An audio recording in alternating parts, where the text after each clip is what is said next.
अस्सलामु अलैकुम वरहमतुल्लाहि वबरकातुहू।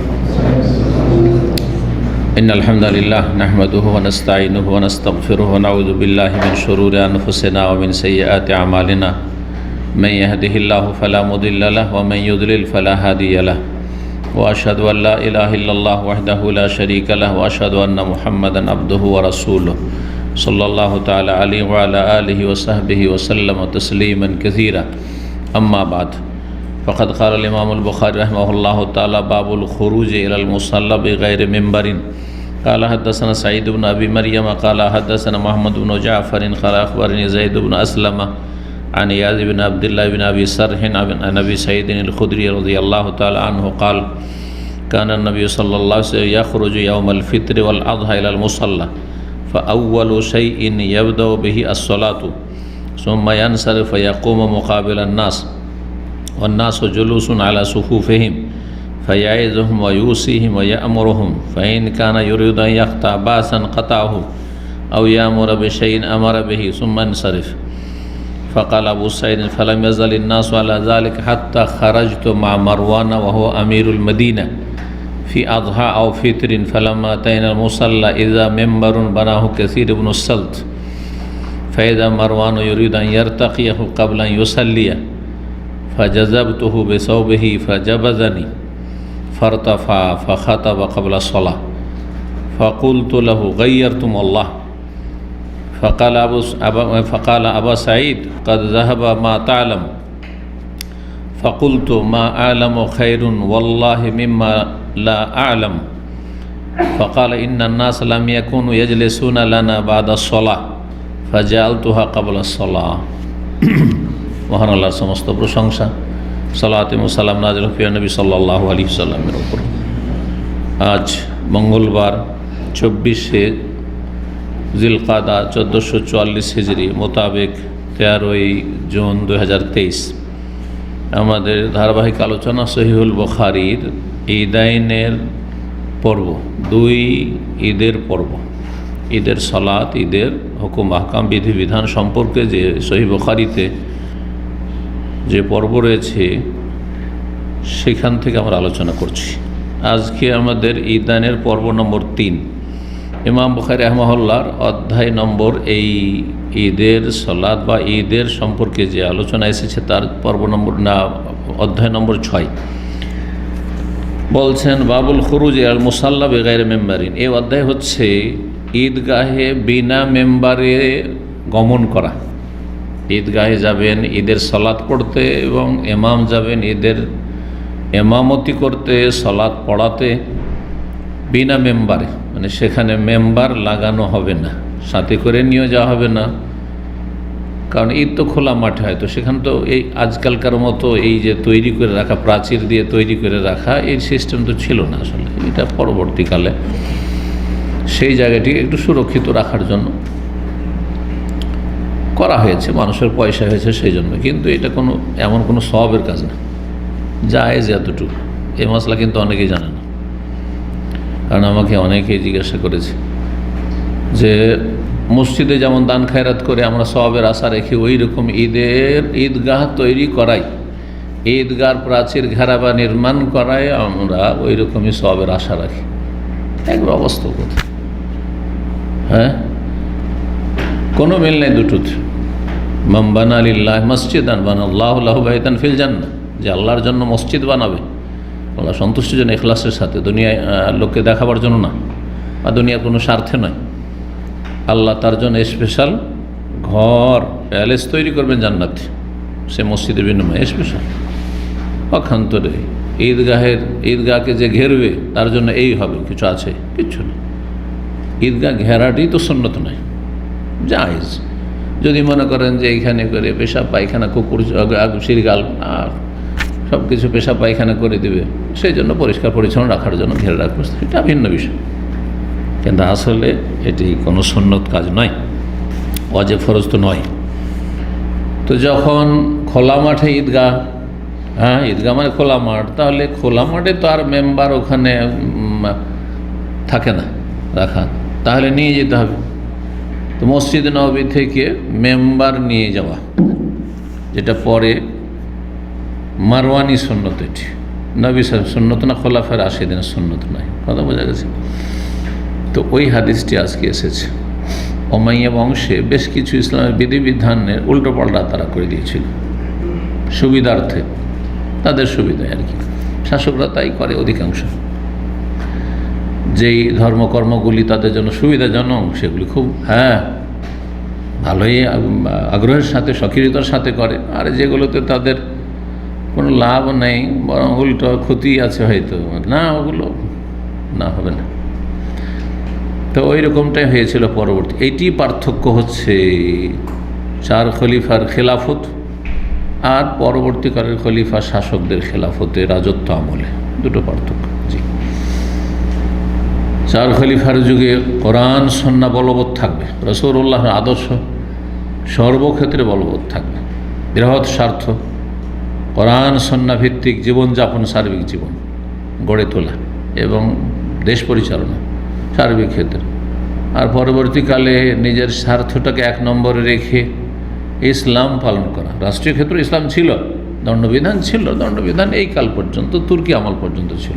মোগল, ভারতের মোগলরা কয়েকশো বছর, 700 বছর যে মোগলরা থেকেছে, শেরশাহ বাদশাহ থেকেছে, আরও যতগুলি বাদশাহ রয়েছে, তুগলকরা রয়েছে, যতগুলি বংশ এসছে মোগল ছাড়াও, সবাই ইসলামী আইনের বাস্তবায়ন করেছে দণ্ডবিধানের। এখনকার মতো নাই যে ইসলামী আইনের কোনো নিষিদ্ধ, বড় চোরের হাত কাটা নিষিদ্ধ, কেসাস নিষিদ্ধ, তাই না, রজম করা নিষিদ্ধ, অপরাধ এগুলো, মানবাধিকার লঙ্ঘন এগুলো এগুলো হচ্ছে পশ্চিমা আইন, পশ্চিমা আইন চলছে এখন। আল্লাহ হেফাজত করুন, আল্লাহ মুসলিমদেরকে ফিরে আসার তৌফিক দিক ইসলামের দিকে। তো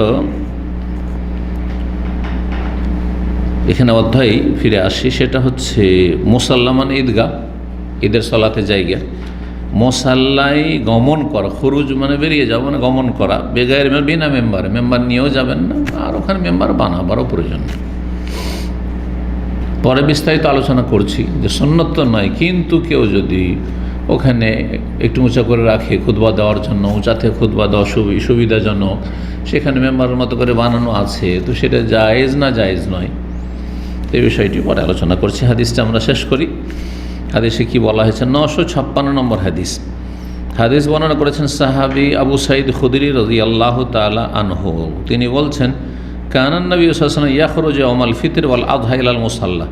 নবী সাল্লাল্লাহু আলাইহি ওয়াসাল্লাম বাড়ি থেকে গমন করতেন ইয়াউমুল ফিতর, ঈদুল ফিতরের দিনে, ওয়াল আযহা, ঈদুল আজহার দিনে। এই 2 দিনে গমন করতেন কোথায়? ইলাল মুসাল্লা, ঈদগাহে, মানে মসজিদে সালাত আদায় করতেন। বর্ষা, বৃষ্টি, ঝড় তুফান থাকে সেটা ভিন্ন বিষয়, কিন্তু আসল হচ্ছে ঈদ হবে কোথায়? মাঠে হবে, খোলা ময়দানে হবে। আউয়ালু শাইন, সেখানে গিয়ে কী করতেন? তাহিয়াতুল মসজিদ পড়তেন, আজান একামত দিতেন, এসব কিছু না, কারণ সেটা মসজিদ নয়। ফাআউয়ালু শাইইন ইয়াবদাউ বিহি, সর্বপ্রথম যেই বিষয় দিয়ে শুরু করতেন তা হচ্ছে আসসালাত, ঈদের সালাত আদায় করা। ইমাম সাহেব তাহলে আগে থেকে মুক্তাদিরা চলে যাবে, যারা উপস্থিত তারা আগে থেকে যাবে, কিন্তু ইমাম সাহেব গিয়ে সরাসরি বসবেন না, ওখানে গিয়ে কী করবেন? সরাসরি গিয়ে সালাত শুরু করে দেবেন। সালাতে আজান একামত আছে, আজানও নেই, একামত নেই, তাহলে কি শুরু হয়ে যাবে? সালাত শুরু হয়ে যাবে, প্রথম সালাত। সুম্মান সারেফ, তারপরে সালাম ফিরতেন। ফায়াকুম মোকাবেলান নাস, তারপরে জনগণের মুখোমুখি হয়ে দাঁড়াতেন, মানে জনগণকে সামনে করে দাঁড়াতেন, কারণ তাদেরকে সম্বোধন করে খুতবা দিতে হবে। ওয়ান্নাস জলুসুন, আর লোকেরা উপস্থিতি বসে থাকতো তারা আলা সুফুফ, নিজ নিজ কাতারে, তাহলে তারা গোলাকার হয়ে যাবে না, যে খুতবা শুনছি, আলোচনা শুনছি, ভাষণ, তো আমরা গোল হয়ে যায়। যেমন আলোচনা শোনার সাধারণত নিয়মটা এইরকম, এখানে চেয়ার না থাকলে ওইরকমটা খানিক হইতো, তাই না? গোলাকার হয়ে যাওয়া, এটা বেশি সুবিধাজনক, যে সবাই কোন দিকে তাকাচ্ছেন? আলোচকের, বক্তার দিকে তাকাচ্ছেন। আর এখানে হচ্ছে কি, চেয়ার থাকাতে যেটা একটা নেগেটিভ দিক, সেটা হচ্ছে যে ওই দিক থেকে যারা বসে আছেন এইদিকে তাকানো, এদিকে তাকানো, মানে খানিকটা মানে অস্বস্তিজনক, বা অনেক সময় গাফিলতি চলে আসে, সব সময় তাকানো হয় না। সামনের লোকেরা তো ঠিক তাকাচ্ছেন, যদিও হলটা ছোট, কিন্তু এদিকে দেখেন ঘুমাচ্ছেন, কারণ ওই অ্যাটেনশনটা, আকর্ষণটা নেই। আকর্ষণ নেই। কিন্তু সামনে হইলে, সামনে আলোচকের সামনে, সুতরাং এখানে ঘুম আসবে না। তো বলছি যে নবী সাল্লাল্লাহু আলাইহি ওয়াসাল্লাম দাঁড়াতেন খুতবা দেওয়ার জন্য ঈদের, আর লোকেরা নিজ নিজ কাতারে বসাতো। কাতারে সলাত আদায় হয়েছে, তো সলাত আদায় করার পরে যে নিজের নিজের কাতার ওই জায়গাতেই বসে থাকতেন। এখানে যখন ঘুরে যাও না, ঘুরতেন না, আপন জায়গায় বসে থাকতেন। জুমার খুতবা কিন্তু আগে হয়, তাই না? এই জন্য জুমা মসজিদে আপনি কাতারেই বসে থাকেন, কারণ কাতারে এলোমেলো করে বসলে তবে ঝামেলা আছে। কিন্তু হ্যাঁ, একটু শরীরটাকে বাঁকা করে খতিবের দিকে তাকিয়ে থাকে, এটি কিন্তু সুন্নাত, যেটা অনেকেই জানেন না। অনেকে গোটা খুতবা চলছে, হয়তো কানে শুনছে, কিন্তু এভাবে আমরা অনেকে করি। খেয়াল করেছেন? অধিকাংশ লোক যারা ধরো মসজিদও বড়, তাই না, বড় বড় মসজিদ, ইমাম তো খুতবা দিচ্ছে ওই মেম্বার থেকে মাঝখানে, তাহলে এদিকে যারা আছেন তারা কিন্তু শুনছেন, এভাবে শুনছেন না, এইভাবে ইমামের দিকে তাকিয়ে থাকতে হবে। বাড়িটা ঘুরি, আপন জায়গায় বসে থাকেন, কিন্তু বাড়িটা ঘুরি যেদিকে ইমাম আছে, খতিব আছে। নিজে নিজ কাতারে বসে থাকতেন। ফাইয়াইযুহুম, তাদেরকে ওয়াজ করতেন। তাহলে খুতবা হচ্ছে ওয়াজ, আর আমাদের দেশে ওয়াজ আলাদা, খুতবা আলাদা। ওয়াজ হবে বাংলায় বাঙালিদের জন্য, আর খুতবা হবে লাজেম আরবি, অবশ্যই আরবি, মন্ত্র পাঠ। বাঙালি জাতির হ্যাঁ ঈদের খুতবা, জুমার খুতবা হচ্ছে কোনো ভাষণ নাই, বক্তব্য না, ওয়াজ না, হাদিসে ওয়াজ আসলো, সেটা হচ্ছে মন্ত্র পাঠ। যেমন হিন্দুদের মন্দিরে কি হয়, মন্ত্র পাঠ হয়, যে পুজো পাঠের সময় কিছু মন্ত্র পাঠ করে। জি, ব্রাহ্মণ ওয়াইউসিহিম, তাদেরকে উপদেশ দিতেন। ওয়াইয়ামুরুহুম, তাদেরকে নির্দেশ দিতেন। তাহলে সম্বোধন করছেন, তোমরা এই করো, এই করিও না, আদেশ নিষেধ বলতেন। এগুলো হতো খুতবার বিষয়বস্তু, যেটা আলোচনার বা বক্তব্যের বিষয়বস্তু হয়, ভাষণের বিষয়বস্তু হয়। ভাষণ আর খুতবা একই। খুতবা মানে খেতাব করা মানে হচ্ছে ইংরেজিতে অ্যাড্রেস করা, বাংলায় সম্বোধন করা।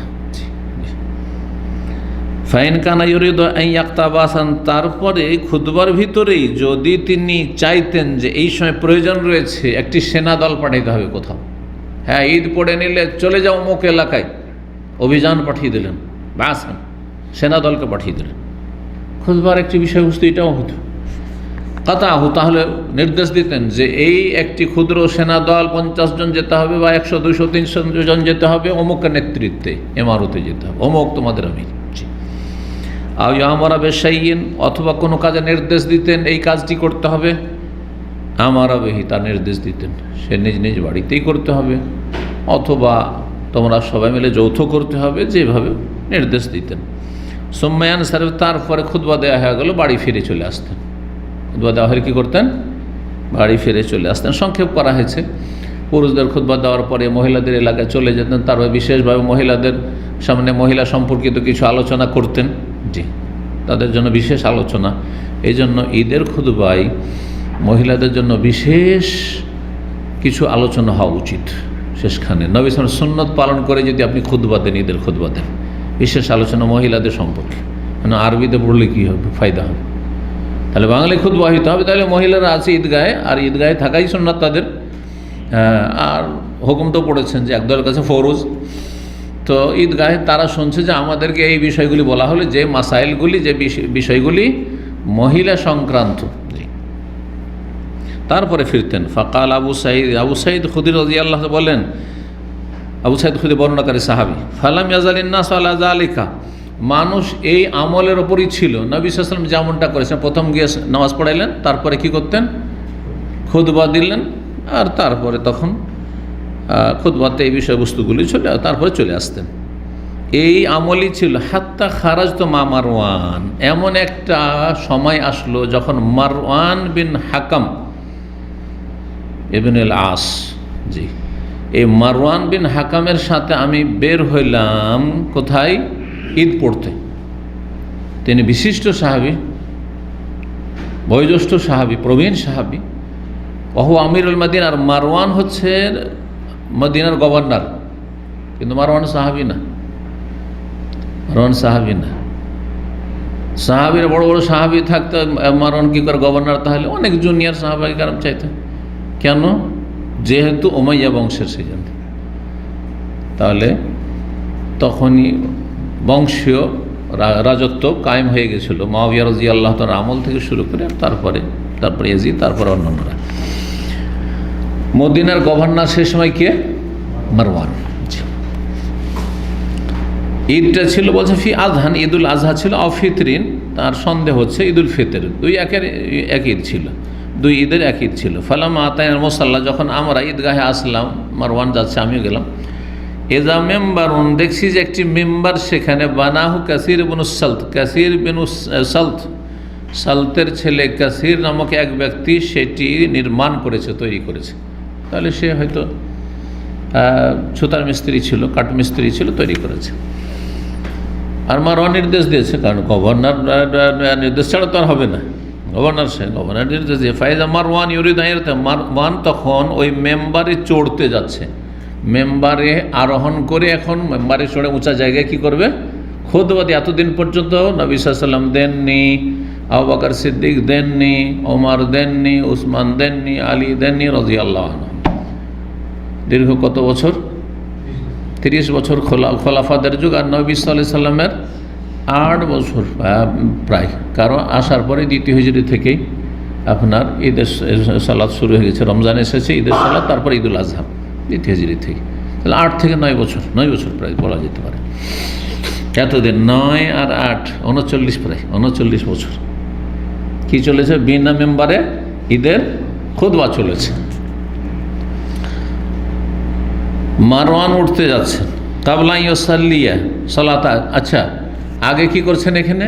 একটা তো যে মেম্বারে চড়তে যাচ্ছে, আর একটি হচ্ছে যে গিয়ে ঈদের সালাত না পড়ে মেম্বারে চড়ে ভাষণ দিতে যা, খুতবা দিতে যাচ্ছে ঈদের। কয়টি বিরোধিতা হইল? 2টি বিরোধিতা হলো। একটি বিরোধিতা হচ্ছে আগে সালাত না পড়ে খুতবা দিয়ে দেওয়া ঈদের, আর আরেকটি হচ্ছে মেম্বারে চড়ে খুতবা দেওয়া। গিয়ে সরাসরি মেম্বারে চড়তে যাচ্ছে, কাবলা ইউসাল্লিয়া, সালাত আদায়ের আগে, ঈদ পড়ার আগে। ফাজাজাবতুহু, শোনেন সাহাবায়ে কেরাম আমরা কেমন ছিল, সত্য যেখানে সেখানে কোনো ভয় করতেন না, মৌখিক নসিহা করতেন। এমনকি যেহেতু তিনি তার সাথে অনেক সিনিয়র, হক কথা বলা ফরজ, আর তার ছাড়া সেখানে কেউ নেই, সুতরাং তার ফরজে আইন। তখন একটি অবস্থা আছে ফরজে কিফায়া, মেলা আলেম আছে, একজন বললেই চলে, কিন্তু যদি একজনই শুধু থাকে আর কেউ নেই, তখন ফরজে আইনের উপর। তো আবু সাঈদ খুদরি রাদিয়াল্লাহু তাআলা আনহু কি করলেন? বলছেন যে ফাজাজাবতুহু বিসাওবিহি, তার কাপড় ধরে টান দিলেন, তার জুব্বা ধরে টান দিলেন, যে তুমি কোথায় চড়তে যাচ্ছ? তুমি এতে মেম্বারের উপর নামো, নিচে নাও, করো। নিচে খুতবা দিতে হবে। 1 2 নম্বর কথা, আগে নামাজ পড়াইতে হবে। সুন্নতের খেলাফ কাজ কেন? টান দিলাম কাপড় ধরে, কিন্তু ফাজাবাজানি, সে তো যুবক হয়ে আছে, গভর্নর অনেক জুনিয়র বয়সে, যুবক হয়ে আছে, বলছে সে আমাকে টান দিল, ফারতাফার, তারপরে উঠে গেল, এতে মেম্বারে উঠে গেল। ফাখাতাবা, তারপরে খুতবা দিল, কাবলা সালাতের আগে, ঈদ পড়ার আগে কি করলো? খুতবা দিল। আজকাল যদি করে তো আপনারা মারপিট করে লাশ ফেলে দেবেন আপনারা, তাই না? সাহাবায়ে কেরাম এটা করেননি। এখানে একটা আদর্শ শিখার আছে। আমি করলাম যতটা চেষ্টা করার, কিন্তু না, মুখে বলে পারলাম না, মারামারি, মারামারি শুরু করে দেব। আর দুটো দল হবে। কিছু লোক আছে যে ইমাম খতিবের পক্ষে হবেই, যতই ভুল করুক না কেন, আর কিছু লোক হয়তো হকের সাথে হবে। প্রতিটি জায়গা হবে, মারামারি শুরু হবে না? আমাদের এই বাঙালি জাতি এইরকম ক্ষেত্রগুলিতে ধর্মীয় আবেগে এমন বেশি গদগদ করে, যার বাপরে বাপ, মানে হক আর বাতিল, আর জান্নাত আর জাহান্নাম জানো। সুতরাং কী করতে হবে? মারামারি করে এখানে জিহাদ করে নিতে হবে, আর রক্তে রক্তে তো নাক মুখ ভেঙে দিতে হবে। ইসলাম না। অন্যায় কাজে বাধা দিলাম, ভুল কাজে বাধা দিলাম, মানলো না, আমার কাজ আদায় করে দিয়েছি। হুজ্জত কায়েম করে দিয়েছে, কিয়ামতের মাঠে বলতে পারবে না, ঠিক আছে। আর আল্লাহ আমাকে জিজ্ঞাসা করবেন না যে তুমি বোবা হয়ে বসে থেকেছো, বলোনি কেন। সত্য কথা, হতে পারে তার জানা নেই, সে জুনিয়র লোক, তার জানা নেই, বুঝতে পারছেন। জি হ্যাঁ, ইসলাম মধ্যম পন্থা। মানলো না সেই জন্য মারামারি শুরু করে দেবেন না, মোটেই না। এই ফর্মুলাকে যদি আমরা ফিট করি, যেখানে ইসলাম বিরোধী কাজগুলি হচ্ছে, ধরেন দেশে একজন এমন কাফেরকে আসার সুযোগ দেওয়া হচ্ছে, যে খুনি, যে ইসলামের অবমাননা করেছে, নবী সাল্লাল্লাহু অবমাননা করেছে ইত্যাদি ইত্যাদি, তখন মন শুরু হয়ে গেল মারামারি। এইদিকে মুসলিম, দেশের সেনাবাহিনীও মুসলিম, জনগণও মুসলিম, এখন মুসলিম মারামারি করছে, আর কাফের ওইদিকে আমোদ ফুর্তি করছে। এটা তো ইসলাম বলেননি। আপনি হক কথা বলে দেন যে এইরকম জালেমকে, কাফেরকে, খনিকে মুসলিম দেশে জায়গা দেওয়া অথবা সুযোগ দেওয়া আর তার সম্মাননা পেশ করা জায়েজ না, বেশ হয়ে গেল। মানলো না হুজ্জত কায়েম করে দিলেন আপনি। জি, 1400 বছর এই ঘটনাকে আপনি এইরকম যে কোনো ঘটনায় ফিট করতে পারেন আপনি, তাহলে হবে কি যে আপনি সীমা লঙ্ঘন করবেন না, ক্ষতিগ্রস্ত হবেন না, আপনার দিনও ঠিক থাকলো আর আপনি ক্ষতিগ্রস্ত হলেন না, মানুষকে ক্ষতিগ্রস্ত করলেন না, দেশে বিশৃঙ্খলা সৃষ্টি করলেন না, আপনি সমাজে বিশৃঙ্খলা সৃষ্টি করলেন না। তো বলছেন যে খুতবা দিয়ে দিল সালাতের আগে, ফাকুলতু লাহু, তখন তাকে বললাম, গাইয়ারতুম আল্লাহ, আল্লাহর কসম করে বলছি তোমরা দিনকে বদলে দিলে, তোমরা দিনকে রদবদল করে দিলে, পরিবর্তন করে দিলে, আসল রূপে রাখলে না। হক কথা বললেন, ওইটাও বলে দিলেন। জি। ফাকালা, বললেন, আবা সাঈদ, হে আবু সাঈদ। তখনকার গভর্নররা সম্মান করত, এই নয় যে তোমার কি মূল্য আছে, আজকালকার যেমন আলেমদের কীভাবে মূল্য আছে জালেমের কাছে, তাই না। না না না, আবু সাঈদ, কাদ জাহাবা মা তালাম, আপনি যা জানছেন শরীয়তের যে সঠিক মাসলা, সেই যুগটা চলে গেছে, সেই যুগ চলে গেছে। কাদ জাহাবা মা তালাম, আপনি যা জানছেন যে সঠিক সুন্নত মোতাবেক কাজ করতে হবে, ওইটা পালন করার যুগ চলে গেছে, ওটা করলে কাজ হবে না। এখন কেন হবে না, শেষখানে আসছে বিষয়টি। ফাকুলতু, তখন আমি বললাম, মা আলামু, আবু সাঈদ খুদরি বলছেন, উত্তরে বললাম, মা আলামু খায়রুন ওয়াল্লাহি মিম্মা লা আলাম, আমি যা জানি যে নবী সাল্লাল্লাহু আলাইহি ওয়াসাল্লাম আগে কি করেছেন, সালাত আদায় করেছেন ঈদের, তারপর খুতবা দিয়েছেন আর বিনা মেম্বারে দিয়েছেন, এটি তুমি যা করছো, যা আমি জানি না, যার দলিল জানি না, সেটার চাইতে ভালো, মানে সুন্নত এই বিদআত চাইতে ভালো, বা সুন্নতের খেলাফ করার চাইতে ভালো। ফাকালা, তখন মারওয়ান আবার জবাব দিচ্ছে, ইন্নান নাস লাম ইয়াকুন ইয়াজলিসুনা লানা বাদাস সালাহ, আমরা যদি সলাতের পরে ঈদের খুতবা দিই, তাহলে লোকেরা আমাদের কথা শোনার জন্য বসবে না। আমরা ভালো করে জানি জনগণ আমাদেরকে ভালোবাসে না, সরকারও ভালো করে জানি, যখন জুলুম অত্যাচার করে তো জনগণের কাছে কতটা তাদের অন্তরে ভক্তি আছে আর মূল্যায়ন আছে, ওটা বুঝে, ভালো করে বুঝে না, অবশ্যই বুঝছে। মদিনায় সাহাবায়ে কেরামদের যুগের কথা, তাবেঈন আর সাহাবায়ে কেরাম, অনেক সাহাবায়ে কেরাম তখন আছেন, মদিনায় বেঁচে আছেন। বলছেন লোকেরা ঈদের সালাতের পরে যদি আমরা খুতবা দিতে, কেউ শোনার জন্য বসবে না, খোলা ময়দানে, খালি ইয়েতে কী করতে হবে, খালি ময়দানে গোল দিতে হবে। লাম ইয়াকুন ইয়াজলিসুনা লানা বাদা সালাহ, সালাতের পরে কেউ বসবে না আমাদের কথা শোনার জন্য, এই খুতবা শোনার জন্য। ফাজাআলতুহা কাবলা সালাহ, সুতরাং আমি খুতবাটিকে এই জন্য কী করে দিয়েছি, সালাতের আগে করে দিয়েছি, যাতে করে আমাদের খুতবা শুনতে বাধ্য হয়। বুঝতে পেরেছেন? জি হ্যাঁ, আল্লাহু আকবার। মানুষ যখন জুলম অত্যাচার করে, তখন মানুষের অন্তর থেকে চাইলেও ভক্তি হবে না, ভক্তি উঠে যাবে, ভালোবাসা উঠে যাবে, শ্রদ্ধা সম্মান উঠে যাবে। কিন্তু মানুষ যখন হকের ওপর থাকে, সত্যের ওপর থাকে, ওর সাথে দুনিয়ার কোনো স্বার্থ নেই, একটা পয়সাও পাবে না, তারপর আল্লাহ আপনার অন্তরে মহব্বত দিয়ে দেবে, আপনি তাকে ভালোবাসবেন। 1300-1350 বছর আগে খলিফায়ে রাশিদ ওমর আব্দুল আজিজ রহমতুল্লাহ আলাইহি, উমাইয়া বংশেরই রাজা, কিন্তু মাঝখানে এত ভালো মানুষ ওমর রাদিয়াল্লাহু তাআলা আনহুর বংশীয় সূত্র, রক্তসূত্রের নাতি, ওমর রাদিয়াল্লাহু আনহু যে দেশ পরিচালনা করেছেন ওই রকম করে দেশ পরিচালনা করেছেন, তাকে আমরা ভালোবাসি অন্তর থেকে। কিন্তু তার আগে পরে যারা হয়েছে তাদেরকে ওই রকম ভালোবাসি না, অথচ আমাদের কোনো দুনিয়ার স্বার্থ আছে। 10.5 বছর আগে চলে গেছে, 1300 বছর আগে চলে গেছে, চিন্তা করুন তো দেখি। এই যে ভালোবাসা, ভালোবাসা আল্লাহর পক্ষ থেকে এটি, এইরকম আইম্মায়ে কেরামদের ভালোবাসা। ইমাম আবু হানিফা, শাফি, মালিক, আহমদ সমান ভালোবাসি। ইমাম বুখারী, মুসলিম, আবু দাউদ কাউকে দেখিও ইবনে তাইমিয়া ভালোবাসি।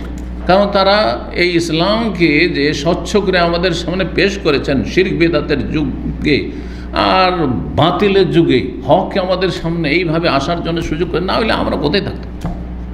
মানুষ তো গুমরাহি, যুগে যুগ গুমরাহি আসতে আছে, আর এই গুমরাহি দূর করার জন্য এক শ্রেণী উলামায়ে কেরামরা জিহাদ করেছেন। যদি এই কষ্টগুলি না করতেন তারা, তাহলে আমরা এই স্বচ্ছ দিন পেতাম না, সুন্নাত বিদআত বুঝতে পারতাম না। তো এই ছিল হাদিস। হাদিস থেকে কি বুঝতে পারলেন? যে মুসাল্লায় মানে ঈদগাহে যেতে হবে, কিন্তু সেখানে মেম্বার ব্যবহার করেননি নবী সাল্লাল্লাহু আলাইহি ওয়াসাল্লাম। তাহলে এতটুকু আমরা অবশ্যই জানলাম যে মেম্বারে খুতবা দেওয়া ঈদের সুন্নত নয়। এখন বাকি থাকলো জায়েজ কি না। একদল বলছেন সুন্নত নয় তো বিদআত, আর একদল বলছেন, শেখ ইবনে ওসাইমিন রাহমাতুল্লাহ সৌদি আরবের বড় আলেম, তার এই বিষয়ে আলোচনা রয়েছে, তিনি বলেছেন, আর এখানকার অনেক ওলামারাই বলেছেন যে সুন্নত নয়, কিন্তু যদি লোক সংখ্যা বেশি, মাটিতে নবী সাল্লাল্লাহু আলাইহি ওয়াসাল্লাম কী হতো, ইবনে কাইয়্যিম রাহিমাহুল্লাহ বলছেন যে সরজমিনে দাঁড়িয়ে খুতবা দিতেন। সরজমিনে দাঁড়িয়ে যদি ধরেন কয়েক হাজার ঈদগাহের মুসল্লি, তাদের সামনে খুতবা দেওয়া যায়, দূরের লোকেরা হয়তো দেখতেও পাবে না ঠিক করে, তাই না?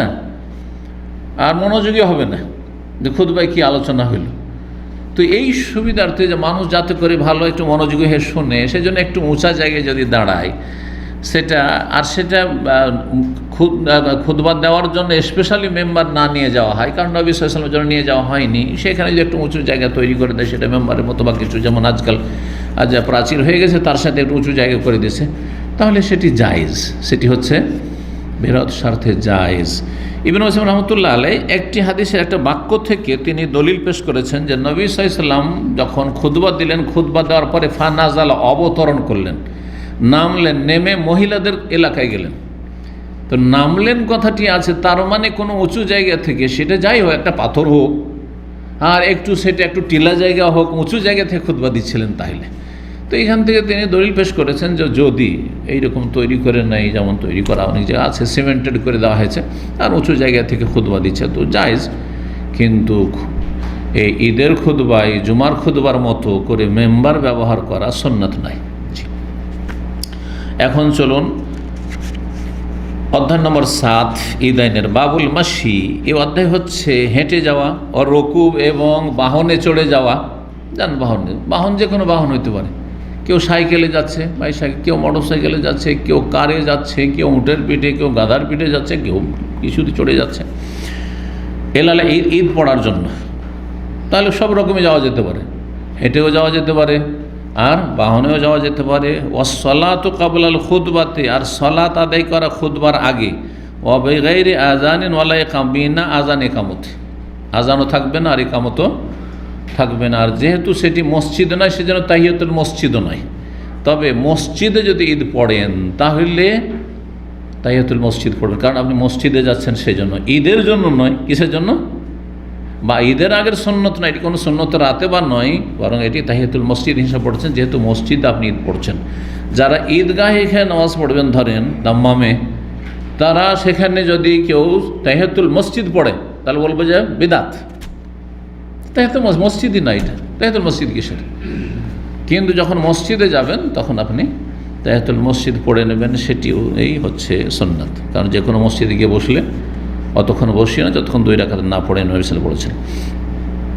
আযান ইকামত নেই, এই বিষয়ে কোনো দ্বিমত নেই। 957 নম্বর হাদিস বর্ণনা করেছেন আব্দুল্লাহ বিন উমর রাদিয়াল্লাহু তাআলা আনহুমা, বলছেন আন্না রাসূলুল্লাহ সাল্লাল্লাহু আলাইহি ওয়াসাল্লাম কানা ইউসাল্লি ফিল আযহা। রাসূলুল্লাহ সাল্লাল্লাহু আলাইহি ওয়াসাল্লাম ঈদগাহে, রাসূলুল্লাহ সাল্লাল্লাহু আলাইহি ওয়াসাল্লাম ঈদুল আজহার, ঈদুল ফিতরের সালাত আদায় করতে, ইউসাল্লি ফিল আযহা ওয়াল ফিতর, নবী সাল্লাল্লাহু আলাইহি সাল্লাম ঈদুল আজহা ঈদুল ফিতরের সালাত আদায় করতেন, সুম্মা ইয়াখতুব, তারপরে খুতবা দিতেন বাদা সালাতের পরে। তো নবী সাল্লাল্লাহু আলাইহি সাল্লামের আমলই ছিল আগে কি করা, সালাত আদায় করা ঈদে, তারপরে খুতবা দেওয়া। 958 নম্বর হাদিস, জাবের বিন আব্দুল্লাহ রাদিয়াল্লাহু তাআলা আনহু বলছেন, সামিতুহু ইয়াকুল, তার থেকে শুনেছি, মানে আতা বলছেন যে জাবের থেকে শুনেছি, আতা তাবেঈ, মক্কায় তিনি থাকতেন, বড় ইমাম ছিলেন তাবেঈনদের যুগে। তিনি বলছেন যে আমি শুনেছি জাবের বিন আব্দুল্লাহ থেকে যে তিনি বলতেন বা বলছেন, ইন্নান নবী সাল্লাল্লাহু আলাইহি ওয়াসাল্লাম খারাজা ইয়াউমুল ফিতর, নবী সাল্লাল্লাহু আলাইহি ওয়াসাল্লাম ঈদুল ফিতরের দিনে বাড়ি থেকে বের হলেন। ফাবাদা বিস সালাতি ক্বাবলা খুতবা, তারপরে সালাত শুরু করে দিলেন খুতবার আগে সালাত শুরু করে দিলেন, একই কথায়। 959 নম্বর হাদিস, আতা বলছেন, আন্না ইবনে আব্বাসিন আরসালা ইলা ইবনে জুবাইর, আব্দুল্লাহ বিন আব্বাস রাদিয়াল্লাহু তাআলা আনহু প্রথম মক্কায় থাকতেন, তারপরে সেখান থেকে তায়েফ হিজরত করে চলে এসেছিলেন, আর সেখানে তার ইন্তেকাল হয়েছে, তার কবর হয়েছে, একটি মসজিদ রয়েছে, মসজিদ আব্দুল্লাহ বিন আব্বাস, সেখানেই কবর রয়েছে। কে দেখেছেন? তায়েফের লোক একটা আমার সামনে আছে, উনি দেখেছেন, আর কেউ জানেও নাই, দেখেছেন মাশাআল্লাহ, আমি গেছি ছাত্র জীবনে অনেক আগে। তো আব্দুল্লাহ বিন আব্বাস রাদিয়াল্লাহু তাআলা মক্কা ছেড়ে তায়েফ কেন চলে গেলেন, অনেকের প্রশ্ন উঠতে পারে। তো কোরআন কারীমের সূরা হজে একটি আয়াত রয়েছে, ওমাই ইউরিদ ফিহি বিল হাদিম বিজুলমিন নজিকহু মিন আযাবিন আলিম, কেউ যদি হারামের সীমানার ভিতরে, অর্থাৎ মক্কা নগরীতে হুদুদ হারামের ভিতরে, হারামের সীমানার ভিতরে যদি কোনো জুলম, কোনো পাপের ইচ্ছাও করে, পাপ করার শুধু ইচ্ছা করেছে, মনস্থ করেছে, পাপ করেননি প্র্যাকটিক্যালি, কোনো একটা অন্যায় করার, গুনাহ করার ইচ্ছা করেছে, নজিকহু মিন আযাবিন আলিম, আল্লাহ বলছেন তাকে আমি মর্মান্তিক শাস্তির আস্বাদন করাবো, কঠিন শাস্তি দেব। এই আয়াতের ভয়ে, তিনি সবচেয়ে বড় মুফাসসির ছিলেন সাহাবায়ে কেরামদের মধ্যে, এই আয়াতের শাস্তির ভয়ে তিনি মক্কা আমি থাকবো না, কি জানি নেকি করতে করতে গুনাহ যদি হয়ে যায়, তাহলে গুনার নিয়ত হইলি তো, মনে যদি একটা গুনার কথা ওয়াসওয়াসা আসে, তাতেই তো শাস্তি হয়ে যেতে পারে, এই ভয়ে তিনি সেখান থেকে হিজরত করে চলে গেছিলেন। এই একটি বর্ণনা এসেছে। আর এই হাদিস থেকে আর একটি কারণ অনুধাবন করা যায়, সেটা হচ্ছে যে আব্দুল্লাহ বিন জুবাইর রাদিয়াল্লাহু তাআলা আনহু যখন 62 হিজরিতে মক্কার খলিফা হয়ে গেলেন আব্দুল মালিক বিন মারওয়ানের যুগে, তিনি আব্দুল মালিক বিন মারওয়ান যখন গোটা মুসলিম বিশ্বের, তখন মুসলিম বিশ্ব মানে বিশাল মুসলিম দেশ, একটাই দেশ মুসলিমদের, মুসলিমদের প্রথম যুগে যুগ যুগ ধরে একটাই দেশ থাকতো, এত ছোট ছোট দেশ ছিল না, পরে হয়েছে এগুলো সব ইংরেজ পশ্চিমাদের ষড়যন্ত্র, যে মুসলিম দেশগুলো ছোট ছোট করে দাও, আর তারপরে মুসলিমদের যে শক্তিটা রয়েছে সেটাকে দুর্বল করে দাও। তো একটি দেশ ছিল, নবী সাল্লাল্লাহু আলাইহি ওয়াসাল্লাম আমলে কয়টি ছিল? একটি। তারপরে 4 খলিফার যুগে, তারপরে 20 বছর মুআবিয়া রাদিয়াল্লাহু তাআলা একটি, তারপরেও 132 পর্যন্ত একটি, তারপরেও 656 পর্যন্ত আব্বাসীয়দের যুগ একটি দেশ। জি। তো এই আব্দুল্লাহ বিন জুবাইর রাদিয়াল্লাহু তাআলা আনহু, তিনি যেহেতু বেশ কিছু জুলম অত্যাচার ছিল উমাইয়াদের, এতে কোনো সন্দেহ নেই, তো যার ফলে তিনি এই নেতৃত্ব মেনে নিতে মোটেই প্রস্তুত হননি। আর সাহাবায়ে কেরামদের মধ্যে 2 জন নেতৃত্বের জন্য আগ্রহী হয়েছেন, 2 জনেই পার্থিব দিক থেকে ক্ষতিগ্রস্ত হয়েছেন। এই কথাটি অনেক মূল্যবান, শুনে রাখেন। এই জন্য নেতৃত্বের জন্য যারাই এগিয়ে যাবে ক্ষতিগ্রস্ত হবে। গতকালকের ঘটনা তার বাস্তব প্রমাণ। কথা বুঝতে পারছেন না? তো নেতৃত্বের লোভ ভালো জিনিস নয় কোনো যুগে। এই যুগ তো দূরের কথা, সেই যুগের কথা বলছি। আব্দুল্লাহ বিন জুবাইর রাদিয়াল্লাহু তাআলা 6-7 বছর তো খেলাফত ধরে রাখলেন, কারণ মক্কার লোকেরা, হেজাজের লোকেরা সিংহভাগ তার আনুগত্য করল। আব্দুল মালিক বিন মারওয়ান যে এত শক্তিশালী, ইরাক, তারপরে শাম, বৃহৎ শাম, তখনকার শাম দেশে জর্ডন, লেবানন, প্যালেস্টাইন, সিরিয়া, বেশ কিছু ধরেন তুরস্কর এলাকা, সবের মালিক, ইরাকের মালিক, ইরানের মালিক, সব মালিক। শুধুমাত্র মক্কা মদিনার লোকেরা তার আনুগত্য থেকে বেরিয়ে আব্দুল্লাহ বিন জুবাইর আনুগত্য করলো। এই তো 2টো রাষ্ট্র হয়ে গেল। তখন আব্দুল মালিক বিন মারওয়ান আব্দুল মালিক বিন মারওয়ান, এই মারওয়ানের ছেলে, মদিনার যে গভর্নর তার ছেলে আব্দুল মালিক। সে তখনকার রাজা, বাদশাহ। অধিকাংশ দেশবাসী তার আনুগত্য প্রকাশ করেছে, তার সাথে বায়াত করেছে, কিন্তু মক্কা মদিনার লোকেরা দেখলো তার চাইতে ভালো আব্দুল্লাহ বিন জুবাইর। আব্দুল্লাহ বিন জুবাইর সাহাবী, আর আব্দুল মালিক বিন মারওয়ান তাবেই ছেলে। কেউ কেউ বলেছেন যে মারওয়ান সাহাবী, ছোট্ট ছিল, অল্প বয়সী ছিল। যাই হোক, তা আমরা আব্দুল মালিক বিন মারওয়ানের খেলাফত কেন মানবো? আব্দুল্লাহ বিন জুবাইরের মানি। আগ্রহী ছিলেন, উদ্গ্রীব ছিলেন খেলাফতের জন্য, একটা আগ্রহ ছিল মানুষের। এক একজনের কিন্তু এক একটা মানুষের দুনিয়ার নেশা থাকে। কারো এলেমের নেশা, আমি পড়াশোনা করবো ভালো করে, আছে না? কারো আবার ক্ষমতার নেশা, ওই প্রাইমারি থেকে ও নেতাগিরি শুরু করে দিয়েছে, ওখান থেকে শুরু করেছে। আর হাই স্কুলে গিয়ে তো বাস ভালো মস্তান হয়ে গেছে, আর কলেজে গেলে তো বলতে হবে না, বড় মস্তান। আর তারপরে বড় নেতা, মন্ত্রী, মিনিস্টার, দেখবেন তাদের বায়োডাটা এরকম টাইপের। কোনো উচ্চশিক্ষিত খুব কম পাবেন কিন্তু যারা পলিটিক্যাল ফিল্ডে গিয়েছে। আর যারা বেশি উচ্চশিক্ষিত তারা দেশে আমাদের মূল্যায়ন হয় না, চল বিদেশে চল, হ্যাঁ বিদেশে পাড়ি দে, আর বড় বড় পোস্টে আর বড় বড় জায়গায় কাজ করছে বিদেশে, আছে। তারা অনেক অনেক উচ্চশিক্ষিত, এই যারা দেশের নেতৃত্ব তাদের চাইতে, এটা বাস্তব এখনকার। যাই হোক, আব্দুল্লাহ বিন জুবাইর রাদিয়াল্লাহু তাআলা আনহু খেলাফত চাইলেন, আল্লাহ তো দিয়ে দিলেন, কিন্তু টিকাতে পারলেন না। আব্দুল মালিক বিন মারওয়ান চেষ্টা করলেন যে আনুগত্য স্বীকার করুন না। দেখা গেল যে না, এদেরকে দমন করা গেল না। কারণ সবচেয়ে বড় জালিম যে কুখ্যাত হাজ্জাজ বিন ইউসুফকে মক্কার উপর আক্রমণ করার জন্য পাঠিয়ে দিল। আর মক্কার উপর এমন করে আক্রমণ করলো, আল্লাহু আকবার, সেই ইতিহাস।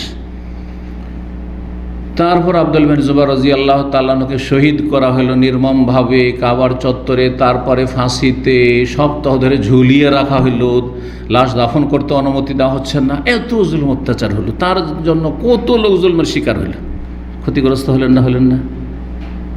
তো আসলে এই চেয়ারের স্বাদ খুব মারাত্মক স্বাদ। যখন স্বাদ খুবই স্বাদ, আর যখন তিক্ততা খুবই তিক্ততা। এদিকে হুসাইন রাদিয়াল্লাহু তাআলা আনহু ভাই নিষেধ করছেন, ভাই ছেড়ে দিলেন, সারেন্ডার করেন। হাসান, আলোচনা শুনিয়েছি হাসান সম্পর্কে, হ্যাঁ জি, ভবিষ্যৎবাণী ও মুজিজা সম্পর্কে আলোচনা করতে গিয়ে বলেছি। হাসান ছেড়ে দিলেন, নেতৃত্ব নেব না, দিয়ে তো যারা চাইছে তারা ঠিক, আমাদের ওই সব, আমাদের আখিরাত ছেড়ে দিলেন। আব্দুল্লাহ বিন ওমর, এত বড় সাহাবী, ওমরের ছেলে, ওমর রাদিয়াল্লাহু তাআলা পরে তাকে লোকেরা খলিফা নির্বাচন করতে চাইছিল উসমানের জায়গায়। মানে উসমান আর আলীর প্রতিদ্বন্দ্বী হিসাবে অনেকে তাকে খলিফা চাইছিল। আমি আব্বাও বলে দিয়েছিলেন যে আমার ছেলে খলিফা হবে না, আর তিনিও যে আমি ওসব চাই না। জি, এটা লিল্লাহিয়াত। দেশে যারা সংগঠন করে, এই যে আমাদের আহলে হাদিস সংগঠন যারা করে, তাদের বাইরেও অনেক মুখলেস লোকেরা আছেন যারা চাই না, এসব পদ চাই না, আপন জায়গায় কাজ করি। আমি একটা এলাকার অঞ্চলের আমি ওই সভাপতি আর সেক্রেটারি হতে চাই না। আর কিছু লোক আছে ওই স্বপ্ন শুধু, কেমন করে আমি সেক্রেটারি হব, কেমন করে সভাপতি হব, তো কেমন করে সেক্রেটারি জেনারেল লিখব, তো কি একবারে সাধারণ সম্পাদক লিখব, তো এই লিখব।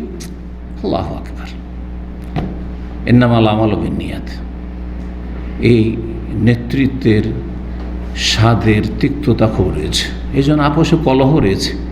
এই গদি নিয়ে, এই সাংগঠনিক এই যে ক্ষমতা নিয়ে গদি নিয়ে যে আভ্যন্তরীণ কত টানাপোড়া রয়েছে, সেসবগুলি ভিতরে ঢুকলে বুঝতে পারবেন। জি, আর না ঢুকাই ভালো। জি, তো কিন্তু আমরা নিরাপদ ওগুলো থেকে, ওসব কোনো ঝামেলা নাই। একই আকিদা, একই মানহাজ, তিনটা দল চলছে, 4টা দল চলছে। কিসের জন্য? শুধু ক্ষমতার জন্য। আকিদা মানহাজের পার্থক্য আছে? কোনো পার্থক্য নেই। সেটা আপনি আমাদের পশ্চিমবঙ্গে যান, ভারতে যান, ইভেন পাকিস্তানে যান, বাংলাদেশে যান, যাতে করে কেউ না ভাবে শুধু আমি বাংলাদেশ সম্পর্কে বলছি। ভালো করে শুনে রাখেন। তো এই ক্ষমতার লোভ জিনিসটা ভালো না। লোভ না করে জবরদস্তি কেউ চাপিয়ে দিচ্ছে, মানে আপনাকে কষ্ট দিচ্ছে। আপনি মনে করেন যে আমার উপর বোঝা চাপিয়ে দিল, এটা আমার জন্য মুশকিল, তাহলে আপনাকে আল্লাহ সাহায্য করবেন। হাদিসে রয়েছে। ও হুসাইন রাদিয়াল্লাহু তাআলা সবাই নিষেধ করেছে, সব হজে চলে গেছে, উনি বেরিয়ে গেলেন। আমাকে ডাকছে, বস্তা ভরা চিঠি আমাকে ডাকছে, এর আগে যেদিন গিয়ে পৌঁছে তার আগেই তার চাচাতো ভাইকে হত্যা করে দেওয়া হয়েছে, মুসলিম বিন আকিল বিন আবি তালিবকে হত্যা করে দেওয়া হয়েছে। তারপরে তিনি যাচ্ছেন অসহায় ছেড়ে দিয়ে, সবাই ওদের সাথে মিলে গেছে, হ্যাঁ, সেই সেনাবাহিনী বিরোধী সেনাবাহিনীর সাথে মিলে গেছে, যারা ডেকেছে তাদের কোনো খোঁজ খবর নেই, সবাই ছেড়ে দিচ্ছে। আউযুবিল্লাহ। চিন্তা করেছে যদি ভাইয়ের মতো করতেন, যদি ধরেন আল্লাহর ফয়সালা, আল্লাহ তকদির রেখেছে, কিন্তু কর্ম চেষ্টা করতে বলেছে। ওই সব চাই না, দুনিয়ার ক্ষমতা চাই না। ভালো মানুষ যে ভালো মানুষ হবে, আল্লাহ দুনিয়া দিতে চায় না অত, কারণ ভালো মানুষকে এত বেশি দুনিয়া দিতে চায় না, আল্লাহ বেশি করে আখেরাতে দিতে চায়। সেই জন্য একটি কথা ভালো করে মনে রাখবেন, আপনি ইতিহাস ভালো করে পড়ে দেখেন, তুলনা করে দেখেন, পাশাপাশি তুলনা করেন, হ্যাঁ, যারা ক্ষমতায় গিয়েছে আর যারা ক্ষমতাতে বঞ্চিত হয়েছে। হাসান হোসেনকে অন্যদের সাথে তুলনা করে দেখেন, হাসান হোসেন তাদের চাইতে অনেক শ্রেষ্ঠ। হ্যাঁ, আবদুল্লাহ বিন উমর, আবদুল্লাহ বিন জুবাইর, তারপরে আবদুল্লাহ বিন আব্বাস, যারা ক্ষমতায় যান, আবদুল্লাহ জুবাইর বলছি, উনি তো ক্ষমতায় গেলেন ক্ষতিগ্রস্ত হলেন। যারা ক্ষমতায় যায়নি, তারা যারা ক্ষমতায় গিয়েছে, হ্যাঁ, বা ক্ষমতার যারা ভোগবিলাস করেছে, তাদের চাইতে অনেক শ্রেষ্ঠ, কিন্তু তারা ওইসবে ইন্টারেস্ট নেননি। আল্লাহ তাদের জন্য মহাপুরস্কার আখিরাতে রেখেছেন, এমন পুরস্কার রেখেছে যা মানুষের কল্পনা তো নেই। কথা বুঝতে পেরেছেন? আল্লাহ বোঝার তৌফিক দান করুন। জি, তো এইখানে যেহেতু হাদিসটি আসছে, ইবনে আব্বাস রাদিয়াল্লাহু তাআলা আনহুমা কি করলেন, আরসালা ইবনে জুবাইর, আব্দুল্লাহ বিন জুবাইরের কাছে পাঠালেন। কি পাঠালেন? হয় কোনো দূত পাঠালেন কোনো কথা বলে, অথবা লিখিত কোনো পাঠালেন, চিঠি পাঠালেন। ফি আউয়ালে মা বুই আলাহু, প্রথম যখন তার সাথে বায়াত করা হলো, মক্কায় শপথ নেওয়া হইল, আর মক্কার তিনি কি হয়ে গেলেন, বা হেজাজের গোটা মুসলিম বিশ্বের তো নয়, কারণ ওইদিকে আব্দুল মালিক বিন মারওয়ান সব দখল করে আছে। হ্যাঁ, শুধু মক্কা মদিনা হেজাজের এলাকা, এমনকি এই দিকটাও না, পূর্ব দিকে যে নাজ, এইগুলোও না। তো লিখে পাঠালেন, অথবা তার কাছে এই সংবাদ পাঠালেন, ইন্নাহু লাম ইয়াকুন ইউআযানু বিস-সালাতি ইয়াউমাল ফিতর, ঈদুল ফিতরের দিনে কিন্তু কোনো আজান দেওয়া হতো না ঈদের সালাতের জন্য, আজান দেওয়া হতো না। জানিয়ে দিচ্ছেন যে আপনি যেহেতু দেশের শাসক, খলিফা, আপনার এই মাসলা জেনে রাখা জরুরি যে আজান যেন না হয় ঈদের জন্য। জি, ওয়াইন্নামাল খুতবাতু বাদা সালাত, খুতবা হয়তো সালাতের পরে, খুতবা হয়তো সালাতের পরে, কারণ তিনি উমাইয়া যুগে খলিফা হয়েছেন, আর উমাইয়া যুগে মারওয়ান এখানে কি করে দিয়েছিল, উল্টো করে দিয়েছিল। তো মদিনার মতো আপনি এবার মক্কায় করে দিন না, খলিফা হয়েছেন সুন্নত মোতাবেক, আপনি আগে নামাজ পড়ান ঈদের, আর তারপরে খুতবা দেন বলে পাঠালেন। ইবনে আব্বাস রাদিয়াল্লাহু তাআলা আনহুমা আব্দুল্লাহ বিন জুবাইরকে নিষেধ করেছিলেন যে আব্দুল মালিক বিন মারওয়ান আপনার সাথে জুনিয়র, ঠিক আছে, কিন্তু অনেক শক্তিশালী, তার বিশাল সেনাবাহিনী রয়েছে, তার সাথে অনেক লোক রয়েছে, মুসলিম বিশ্ব এক হয়ে গেছে প্রায়, শুধু মক্কা মদিনার কিছু লোকেরা আছে, আপনি তাদেরকে নিয়ে বিচ্ছিন্ন হয়েন না, দরকার নেই। কিন্তু তিনি কথা শোনেননি, বরং অসন্তুষ্ট হয়ে গেছিলেন। অসন্তুষ্ট হয়ে ইবনে আব্বাস রাদিয়াল্লাহু তাআলা আনহুমা আশঙ্কা করলেন যে খলিফা হয়ে গেলেন তিনি, আর অসন্তুষ্ট, তার আমি বিরোধিতা করলাম, তো এখানে আমার থাকাটা নিরাপদ নয়, যার ফলে তার থেকে একটু দূরত্বে অবস্থান করি। তখন চলে গেলেন তায়েফ। এটাও কেউ কেউ এই রহস্য বর্ণনা করেছে। 960 নম্বর হাদিস, ইবনে আব্বাস রাদিয়াল্লাহু তাআলা আনহুমা এবং জাবের বিন আব্দুল্লাহ রাদিয়াল্লাহু তাআলা আনহুমা বর্ণনা করছেন, কালা, দুইজনে বর্ণনা করছেন, লাম ইয়াকুন ইউআযানু ইয়াউমাল ফিতর ওয়ালা ইয়াউমাল আযহা, ঈদুল ফিতর, ঈদুল আযহার দিনে কোনো আজান হইতো না নবী সাল্লাল্লাহু আলাইহি ওয়াসাল্লাম আমলে, তারপরে হইতো না। ওয়ান জাবের বিন আব্দুল্লাহ, 961 নম্বর হাদিস, জাবের বিন আব্দুল্লাহ রাদিয়াল্লাহু তাআলা আনহু বর্ণিত, কালা সামিতুহু ইয়াকুল, তাকে বলতে শুনেছি যে ইন্নান নবী সাল্লাল্লাহু আলাইহি ওয়াসাল্লাম কামা, নবী সাল্লাল্লাহু আলাইহি ওয়াসাল্লাম দাঁড়ালেন, প্রথম আসলেন ঈদগাহে, ফাবাদা বিস-সালাত, সালাত শুরু করলেন, সুম্মা খাতাবান নাস বাদু, তারপরে খুতবা দিলেন, ফালামা ফারাগা নবিউল্লাহ, যখন নবী সাল্লাল্লাহু আলাইহি ওয়াসাল্লাম শেষ করলেন খুতবা, নাজালা, এই যে নামলেন, এই যে নাজালা শব্দ আসলো, এই হাদিসটা ইবনে উসাইমিন রাহমাতুল্লাহ দলিলে পেশ করেছেন যে নামলেন খুতবা থেকে, তাহলে খুতবা একটু উঁচু জায়গায় দিয়েছেন, মেম্বার নিয়ে যাওয়া হয়নি, কিন্তু উঁচু জায়গায় দিয়েছেন। সুতরাং যদি একটু উঁচু করে বানিয়ে রাখে, যেমন আজকাল বানিয়ে রাখে, তাহলে সেটাকে বিদআত বলা যাবে না। এই কথাই ইবনে উসাইমিন রাহিমাহুল্লাহ উল্লেখ করেছেন। ফাআতান নিসা, তারপরে মহিলাদের সেকশনে আসলেন, মহিলাদের এলাকায় যেখানে মহিলারা বসে আছে ঈদগাহের পাশে, সেখানে ফাযাক্কারাহুন্না, তাদেরকে উপদেশ দিলেন, ওয়াজ করলেন। ওয়া হুয়া ইয়াতাওয়াক্কাউ আলা ইয়াদি বেলাল, বেলাল রাদিয়াল্লাহু হাতের ওপর ভর দিয়ে, হাতের ওপর ভর দেবে। বেলাল রাদিয়াল্লাহু নবী সাল্লাল্লাহু সাথে ছিলেন। বেলালুন বাসেতুন সাওবাহু, বেলাল তার কাপড়কে সম্প্রসারিত করে রেখেছিলেন, হ্যাঁ, গামছা বা চাদরকে চাঁদা নেওয়ার জন্য। মহিলারা দান সাদকা করবে, সাদকা নেওয়ার জন্য এরকম করে রেখেছেন। ইউলকি ফিহিন নিসাউ সাদাকা, যাতে নারীরা সাদকা নিক্ষেপ করছিল, মানে গয়না গাঠি কি করছিল, সব নিক্ষেপ করছিল, অলংকার খুলছে আর নিক্ষেপ করছে। মহিলারা বড় আবেগী, কিন্তু দেখেছেন জলসা মহফিলে ডিম পর্যন্ত হাজির। আরে এতগুলো ডিম, আর কি বক্তারা খুশি যে আজকে অনেকগুলো ডিম নিয়ে যাবো আর খাবো। বুঝতে পারছেন, পেশাদার বক্তা যারা, এসব এককালে দেখেছি। আমি পেশাদার ছিলাম না, আলহামদুলিল্লাহ, পেশাদার দায়ী এখন এখানে আমি, কিন্তু বক্তাদের দেখেছি আরে ডিমও কালেকশন করছে আর জান্নাতে পাঠাচ্ছে। একটা ডিম দিয়ে একেবারে সুর ধরে যে দোয়া দিল, সুরের দোয়াগুলো শুনেছেন না, শোনেন নেই? হ্যাঁ, সুর ধরে একবারে ছড়া ছড়া দোয়া দেয়, আর ছড়া ছড়া দুই, এক ডিমই জান্নাত একবারে। জীবনে কোনো আমল করুক, ফরজ নফল কিছু আছে না আছে আল্লাহই জানে, আর যত গুনাহ থাক না কেন। তো কুলতলি আতা বলছে, আমি আতাকে বললাম, তাবেই আতা রাহাক্কান আলাল ইমাম আল আন আইহাতিয়ান নেসা, আপনি কি মনে করেন ইমামের জন্য এটি হচ্ছে আবশ্যক?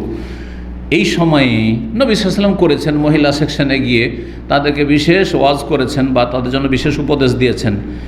এখন কি মহিলাদের এলাকায় যে কোনো খতিবকে, ঈদের খতিবকে বা ঈদের ইমামকে যেতে হবে?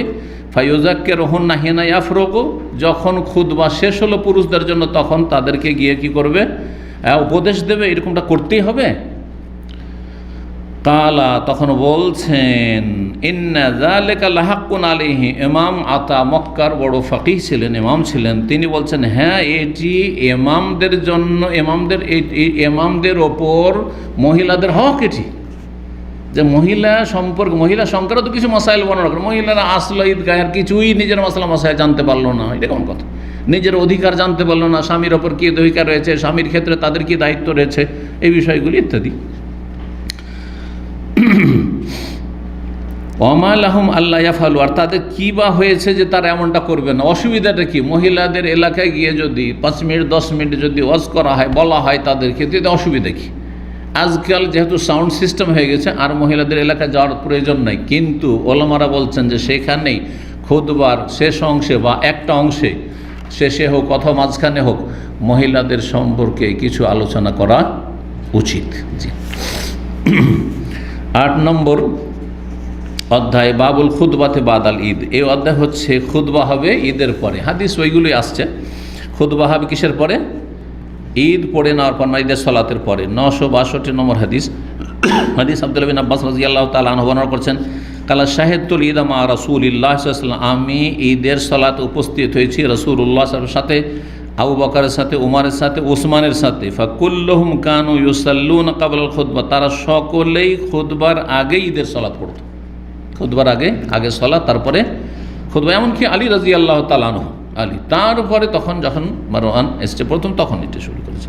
কিন্তু আলী রাদিয়াল্লাহু তাআলার কথা কেন বর্ণনা করেনি? ইবনে আব্বাস তার সাথে পড়েননি সেই জন্য। কারণ ইবনে আব্বাস থেকে গেলেন এখানে মক্কা মদিনাতে থেকে গেলেন, মদিনায় হতো, তারপরে মক্কা চলে গেলেন। আর আলী রাদিয়াল্লাহু রাজধানী নিয়ে গিয়ে কোথায় চলে গেলেন? স্থানান্তরিত কুফায় চলে গেলেন, যার ফলে আলীর নাম উল্লেখ করেননি। না হলে তিনিও আগে ঈদের সালাত তারপরে খুতবা দিতেন। রাদিয়াল্লাহু আজমাইন। 963 নম্বর হাদিস, হাদিস বর্ণনা করেছেন আব্দুল্লাহ বিন উমর রাদিয়াল্লাহু তাআলা আনহু বলছেন, কানা রাসূলুল্লাহ সাল্লাল্লাহু আলাইহি ওয়াসাল্লাম ওয়া আবু বকর ওয়া উমর রাদিয়াল্লাহু আনহু ইউসাল্লুনা আল ঈদাইন ক্বাবলা আল খুতবা। রাসূলুল্লাহ সাল্লাল্লাহু আলাইহি ওয়াসাল্লাম, আবু বকর, ওমর সকলে 2 ঈদের সালাত আদায় করতেন ক্বাবলা আল খুতবা, খুতবার আগে ঈদের সালাত আদায় করতেন। 964 নম্বর হাদিস, সাঈদ ইবনে জুবাইর রাহিমাহুল্লাহ তাআলা প্রখ্যাত তাবী, তিনি বর্ণনা করেছেন আব্দুল্লাহ বিন আব্বাস রাদিয়াল্লাহু তাআলা আনহুমা থেকে, আন্নান নবী সাল্লাল্লাহু আলাইহি ওয়াসাল্লাম সাল্লা ইয়াউমাল ফিতর রাকাতাইন, নবী সাল্লাল্লাহু আলাইহি ওয়াসাল্লাম ঈদুল ফিতরের দিনে 2 রাকাত সালাত আদায় করলেন, শুধু 2 রাকাত। লাম ইউসাল্লি ক্বাবলা, তার পূর্বেও কোনো সালাত আদায় করেননি। তাহিয়াতুল ওযু এটাও করেননি। কেউ তো বলতে পারে যার তাহিয়াতুল মসজিদ না হয় ঈদগাহে নেই, তো উযু তো করে এলাম, তাহিয়াতুল ওযু পড়ি না, সেটাও পড়েননি নবী সাল্লাল্লাহু আলাইহি ওয়াসাল্লাম। যখন পড়েননি তো আপনি পড়িয়েন না। জি। আর তাহিয়াতুল ওযু পড়লে বাড়িতে পড়ে নেন, ওযু করে বাড়ি তাহিয়াতুল পড়ে নেন, তারপরে ঈদগাহে যান, এটা সুন্নাহর কাছাকাছি। ওয়ালাবাদা, তারপরেও কোনো সালাত পড়েননি। সুম্মা, তবে নবী সাল্লাল্লাহু আলাইহি ওয়াসাল্লাম ঈদ পড়ে বাড়িতে এসে সালাত আদায় করেছে, এমন একটি হাদিস আছে, ওইখানে পড়েননি। তাই 2 হাদিস সমন্বয় কী হবে, যে বাসায় এসে বা বাড়িতে এসে 2 রাকাত পড়বেন, এটি সুন্নাত, কিন্তু ঈদগাহে ঈদের আগে পরে কোনো সালাত নবী সাল্লাল্লাহু পড়েননি। সুম্মা আতান্নেসা, তারপরে মহিলাদের কাছে আসলেন, ওমাহ বেলাল, তার সাথে বেলাল রাদিয়াল্লাহু তাআলা ছিলেন, ফামারাহুন নবী সাদকা, তাদেরকে দান খায়রাত করার নির্দেশ দিলেন। যে হাদিসটি রয়েছে, ইয়া মাশারান নিসা, হে নারীদের দল, তাসাদ্দাকনা, তোমরা দান খায়রাত করো, ফাইন্নি উরিতুকুন্না আকসার আহলিন নার, তোমাদেরকে দেখেছি সবচাইতে সংখ্যাগরিষ্ঠ জাহান্নামী, মহিলা পুরুষের চাইতে বেশি জাহান্নামী দেখেছি। জাহান্নাম থেকে বাঁচার জন্য দান সাদকা করো, ইত্তাকুন্নার ওয়ালাউ বিশিক্কি তামরা, একটি খেজুরের টুকরো দিয়ে হলো জাহান্নামের আযাব থেকে বাঁচার চেষ্টা করো। ফাজাআলনা ইউলকিনা, যখন সাদকার নির্দেশ দেওয়া হইল তখন মহিলারা নিক্ষেপ করতে শুরু করলো, তুলকিল মারাত খুরসাহা ওয়া সিখাবাহা, মহিলারা তাদের আংটি, তাদের চুড়ি, খুরস বলা হচ্ছে যে কোনো গোলাকার অলঙ্কার, গোলাকার অলঙ্কার, এক হচ্ছে আংটি গোলাকার, আর এক হচ্ছে চুড়ি, এমনকি বালা, জি, তো এই ধরনের অলঙ্কারকে বলা খুরস। ওয়া সিখাবাহা, এবং মালা, বিভিন্ন রকমের মালা, সেটা যেভাবে মালা তৈরি করা থাক না কেন, খুলে দান করতে শুরু করলেন। 965 নম্বর হাদিস। কিন্তু মহিলারা নিজের মালিকানাধীন সম্পদ দান করবে। স্বামীর মালিকানাধীন কোনো কিছু যদি দান করতে হয় তো স্বামীর অনুমতি ছাড়া দান করা জায়েজ না, এটা মনে রাখতে হবে। গয়না যদি স্বামী হাদিয়া গিফট দিয়ে দিয়েছে যে তোমার গয়না তুমি যা ইচ্ছা তাই করো, তাহলে ঠিক আছে। কিন্তু যদি বলা হয় তোমাকে এই গয়নাগুলি দিলাম, এগুলো হচ্ছে সম্পদ, এই টাকাটা জমা না রেখে দিলাম, তুমি ব্যবহার করো, কিন্তু প্রয়োজনে এটা সংসারের কাজে ব্যবহার হবে, তাহলে এটি আমানত, তাহলে দান করতে পারে না। বিনা এই অধিকার নেই যে স্বামীর ধন সম্পাদন ইচ্ছা মতো দান করবে। হ্যাঁ, 2 টাকা 4 টাকা 10 টাকা দান করলে পারমিশন নেওয়া লাগে না, এটা কমন পারমিশন একটা থাকে। কিন্তু বেশি পরিমাণ দান করলে অবশ্যই অনুমতি নিতে হবে নির্দিষ্ট করে, যে আমি অমুক জিনিসটা দান করতে চাইছি। একটা মহিলা যদি একটা মোবাইল দান করতে চায়, অনুমতি নিতে হবে না স্বামীর? মোবাইল কিনে দিয়ে তার স্বামী, অবশ্যই অনুমতি নিতে হবে। কিন্তু 10-20 টাকা দিও ফকিরকে, কোনো প্রয়োজন নেই, এটা কমন অনুমতি আছে 10-20 টাকা দেওয়ার জন্য। জি,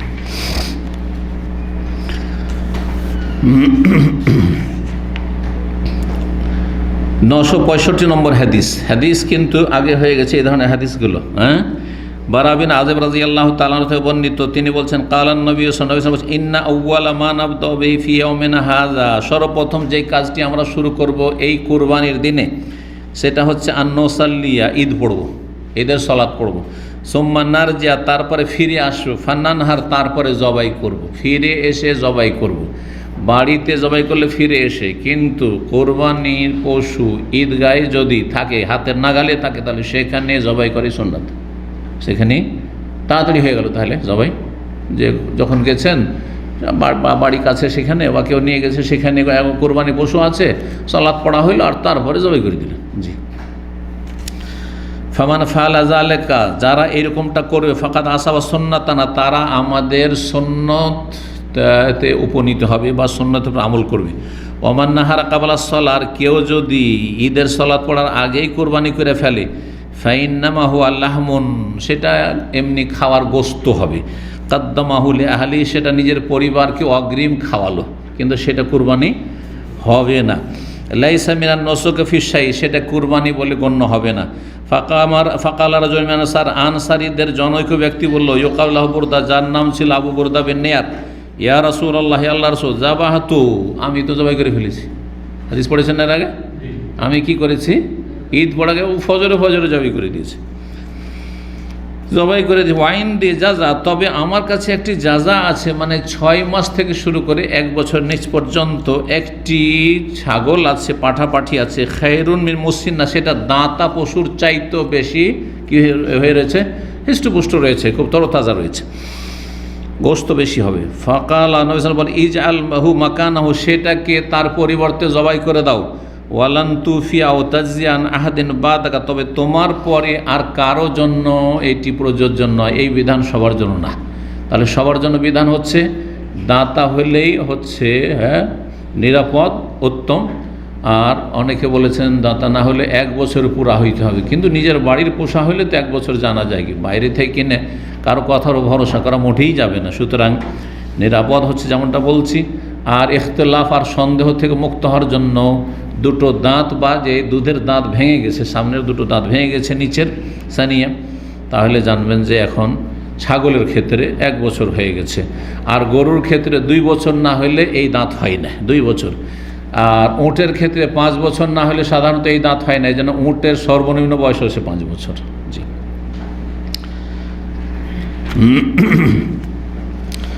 9 নম্বর অধ্যায়, আরেকটি অধ্যায় আমরা আলোচনা করি, বাবু মায়ুকরাহ মিন হামলি সেলাহ ফিল ঈদ ওয়াল হারাম। এই অধ্যায় হচ্ছে যে ঈদে এবং হারামের এলাকায়, হারামের চত্বরে অস্ত্র বহন করা মাকরুহ, নিষিদ্ধ বা অপছন্দনীয়। কারণ তাতে ভিড় ভাড়ে কাউকে লেগে যেতে পারে, ঈদেও ভিড় হইতে পারে, তারপর হারামের আশেপাশে হারামের চত্বরে ভিড় হইতে পারে, কাউকে লেগে যেতে পারে অনিচ্ছাকৃত। তারপরে না লেগেলেও যতই সতর্ক থাকেন, মানুষ ভয় পাবে যখন আপনার কাছে অস্ত্র থাকবে। তবে যারা সিকিউরিটিতে আছেন, যেমন সেনাবাহিনী আছে বা আরও যারা পুলিশ আছে, প্রশাসন আছে, তাদের কাছে অস্ত্র সেটা ভিন্ন বিষয়। কিন্তু এমনি জনগণ যদি অস্ত্র নিয়ে চলাফেরা করে তাহলে সেখানে কোনো নিরাপত্তা থাকবে? নিরাপত্তা থাকবে না। ওয়াকাল হাসান, ইমাম হাসান বসরি রাহিমাহুল্লাহ বলছেন, নুহু আইয়াহমেলুস সালাহ ইয়াউমা ঈদিন, ঈদের দিনে অস্ত্র বহন করে নিয়ে যাওয়া নিষেধ করা হয়েছে। ইল্লা আইয়াখাফু আদুয়ান, তবে দুশ্মনের যদি ভয় থাকে, যদি ভয় থাকে যে আমরা ঈদ পড়তে যাব আর ওই সময় আক্রমণ করে দিতে পারে, কাফেররা আশেপাশে আছে, যুদ্ধ চলছে তাদের সাথে, তাহলে অস্ত্র নিয়ে ঈদ পড়তে যেতে পারবে, যেমন জেহাদের ময়দানে সলাতুল খৌফ, ওই রকম। জি। 966 নম্বর হাদিস সাইদ ইবনে জুবাইর রাহিমাহুল্লাহ বর্ণনা করেছেন, তাবি বলছেন, কুনতু মা ইবনে ওমর রাদিয়াল্লাহু, আমি আব্দুল্লাহ বিন ওমর রাদিয়াল্লাহু তাআলা আনহুর সাথে ছিলাম। হিনা আসাবাহু সিনানুর রুমহি ফি আখমাসি কাদামিহি, যখন তার পায়ের পেছন দিকের নিম্নভাগে বর্ষার বা বল্লমের যে ধারালো অংশটুকু রয়েছে, ধারালো অংশ অগ্রভাগ, সেটা ঢুকে গেছিল। একজন ষড়যন্ত্র করে ঢুকিয়ে দিয়েছিল সে, জি, মেরে দেওয়ার জন্য। আর তাতে বিষ মাখানো ছিল, যাতে করে একটু লেগে গেলেই আর তাতে মারা যান তিনি, হ্যাঁ, অসুস্থ হয়ে। এটি উদ্দেশ্য ছিল। ফাল্লাজে কাদামহ বীর রেখা, তারপরে তার যে রক্তক্ষরণ হয়েছে, রক্ত প্রবাহিত হয়েছে, যখন রক্ত বের হয় তারপরে সেটা আঠা আঠা হয়ে যায়। কিন্তু তো রক্ত বের হয়েছে, উনি হয়তো অত ভ্রুক্ষেপ করেননি। তারপরে তিনি যখন বাহনে চড়ছেন, তো বাহনে উঠে চড়ার জন্য একটা পাদানি থাকে, পাদানি বুঝেন? হ্যাঁ, টমটম ঘোড়া গাড়িতে চড়েন না, আপনি চড়েননি এক সময়? আজকাল তো ওইটা উঠে গেল, খুব ভালো লাগতো আমাকে, কিন্তু হ্যাঁ, আমার বাচ্চারও খুব ভালো লাগতো, মাশাআল্লাহ। দেশে গেলো গাড়ি ছেড়ে, ছেড়ে কার ছেড়ে বলছে টমটমে চড়ুন। 2005-এ সর্বশেষ, কি যে তাদের খুশি, কারণ সৌদি আরব তো নেই, আর এখানে তাদের জন্ম প্রায়।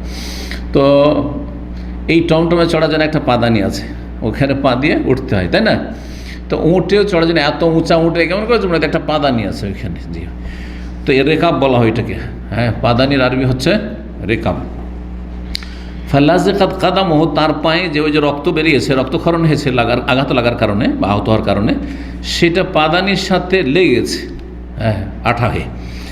ফানাজালতু, তারপরে বলছেন সাইদ ইবনে জুবাইর যে আমি নামলাম, আর তারপরে সেই যে এই যে লেগে গেছে, যে ধারালো অংশটুকু তাতে লেগে আছে, কাঁটা লাগার মতো বা অস্ত্র ঢুকে আছে, সেটাকে বের করে নিলাম, টেনে নিলাম। ওয়াজালিকা বেমেনা, এটি ঘটনা ছিল মিনার ঘটনা, হজের ময়দানের ঘটনা। হজের ময়দানে তার সাথে তাকে মারার জন্য এই ষড়যন্ত্র। সাহাবি, প্রখ্যাত সাহাবি ওমর রাদিয়াল্লাহু তাআলার ছেলে, এত বড় সাহাবিকে মারার জন্য এই ষড়যন্ত্র করা হয়েছিল জালেম শাসকের পক্ষ থেকে। সে ছিল হাজ্জাজ বিন ইউসুফ। হাজ্জাজ বিন ইউসুফ সেই বছরের হজের দায়িত্বে ছিল, আর সেই ব্যক্তি লক্ষ লক্ষ মানুষকে খুন করেছে। তার সম্পর্কে এত কুখ্যাত খনি ছিল যে বর্ণনায় এসেছে আল্লাহ তাআলা যে ধৈর্য, শুধু লোকজনকে ধৈর্য 1,20,000 বেশি মানুষকে মেরেছে, ধরে। আর এমনি রণক্ষেত্রে লড়াই চলছে, তখন যে কত মেরে চালবে, এরকম এত খনি। তার সম্পর্কে নবী সাল্লাল্লাহু ভবিষ্যৎবাণী ছিল। সাকিব বংশের, তাইফের লোক ছিল তার বংশ, এই সাকিব। তো মেনার ঘটনা, ফাবালাগাল হাজ্জাজ বিন ইউসুফকে এই সংবাদ পৌঁছল, সেই কিন্তু ষড়যন্ত্র করিয়েছে কাউকে দিয়ে। কিন্তু হাজ্জাজ বিন ইউসুফকে সংবাদ পৌঁছেছে যে আব্দুল্লাহ বিন ওমর এরকম আহত হয়েছে। ফাজাআলা ইয়াউদুহু, তার পরিচর্যার জন্য, খোঁজ খবর জন্য, ইয়াদতের জন্য এসে গেছে। বিশিষ্ট সাহাবী, গভর্নর যে দায়িত্বে রয়েছে মিনার ময়দানের, হজের দায়িত্বে যে প্রধান, যে এই আপনার উমাইয়া বংশের পক্ষ থেকে বা উমাইয়া শাসকের পক্ষ থেকে, তো সেও বাসরার গভর্নর ছিল। সে এসে গেছে কাকে দেখার জন্য? অসুস্থ ব্যক্তি আব্দুল্লাহ বিন উমরকে দেখার জন্য। জানো, হিতাকাঙ্ক্ষী সে দরদি, অসুস্থ হয়েছেন সাহাবী, দেখতে এসেছি, পরিচর্যা করতে এসেছি, খোঁজ খবর নিতে এসেছি। ফাকাল আল হাজ্জাজ, হাজ্জাজ এসে বলছে, লাউ না লাউ মান আসাবাকা, যদি আমরা জানতে পারতাম যে কি আপনাকে আঘাত করেছে তাহলে তাকে দেখাইতাম। কথা বোঝা গেছে? যে মারে সে বেশি কান্না করে, কথা বোঝা গেছে না? ফাকাল ইবনে ওমর, আব্দুল্লাহ বিন ওমর তো বুঝে গেছেন ষড়যন্ত্র, বলছেন, আনতা আসাবতানি, তুমি তো খুন আমাকে মেরেছো, তুমি তো মেরেছো। গভর্নর, এত বড় খুনি গভর্নর, কোনো ভয় নেই আল্লাহ ছাড়া, কারণ হায়াত মতো আগে পরে হবে না, এই একই ছিল তাদের ইমান। জি, সারা দুনিয়া একদিকে হয়ে গেল, মারতে পারবেন যদি আল্লাহ বলে আমি মারবো না। আল্লাহ যদি তখন মত হাজির হয়ে গেছে, এমনি বসে থাকলে এখানেই শেষ হয়ে যাবে এখনই। জি, কাউকে কিছু করা লাগবে না, ধরেও থামতে পারবেন না। কথা বোঝা গেছে? এটার নাম হচ্ছে তকদিরের প্রতি ইমান। তো বলছেন, ইবনে ওমর বললেন, আনতা আসাবতানি, তুমি তো আমাকে মেরেছো। কালা কাইফা, কেমন করে আমি মারলাম? আপনাকে দেখতে এসেছি আমি কেমন করে মারলাম? কালা হামালতা সেলাহা ফি ইয়াউমিন লাম ইয়াকুন ইউহমালু ফিহি, আপনি এমন দিনে অস্ত্র বহন করে নিয়ে এসেছেন আপনার সেনাবাহিনীর সাথে, যেই দিনে সাহাবায়ে কেরামদের যুগে, নবী সাল্লাল্লাহু আলাইহি ওয়াসাল্লামের যুগে, খোলাফায়ে রাশেদিনের যুগে এই মেনার মাঠে অস্ত্র বহন করে নিয়ে আসা নিষেধ ছিল, এরকম ছিল না। আপনি কেন অস্ত্র নিয়ে আসতে দিয়েছেন? পারমিশন দিয়েছেন অস্ত্র নিয়ে আসা মেনার ময়দানে, তার মানে সেখানে সুযোগ করে দিয়েছেন মারার জন্য। বললেন না যে ভিতর, কারণ গায়েব তো জানেন না যে সে বলেছে যে তুমি কোনোরকম করে ওরকম মেরে দাও, কিন্তু ঘটনা এরকম ছিল। ওয়াদ খালতা সেলাহাল হারাম, আর হারামের চত্বরে, হারামের এলাকায়, হারামের সীমানায় আপনি অস্ত্র ঢুকিয়েছেন। এখানে অস্ত্র নিয়ে আসার প্রয়োজন কি আছে? এটা ইসলামিক দেশ, এখানে কোন কাফের রয়েছে? কোন কাফের দুশমনের ভয় আছে যে এখানে অস্ত্র নিয়ে মানুষরা ঢুকেছে?